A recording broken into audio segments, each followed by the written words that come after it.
C'est une foule très importante qui est descendue dans la rue, peut-être plusieurs centaines de milliers de personnes venues en famille ou entre amis, beaucoup de jeunes donc venus apporter leur soutien au pouvoir iranien.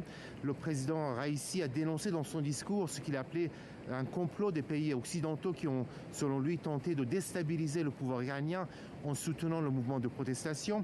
C'est une manière pour le pouvoir de montrer son soutien populaire par cette foule à Téhéran, mais aussi dans les villes de province, puisque des rassemblements ont été organisés dans quelques 800 villes de province.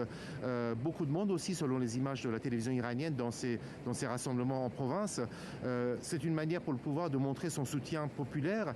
Cela intervient alors qu'une mesure d'amnistie a été annoncée par le guide suprême concernant plusieurs milliers de prisonniers dont certains ont été libérés. Des vidéos ont été partagées sur les réseaux sociaux. On a pu voir des gens arrêtés ces dernières semaines qui ont été libérés et ont été accueillis par leurs familles.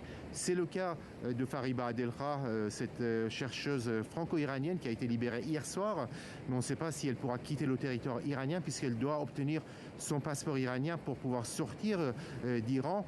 Et on n'a pas de nouvelles non plus du sort des 6 autres Français qui sont toujours en détention, et certains d'entre eux ont été accusés d'espionnage.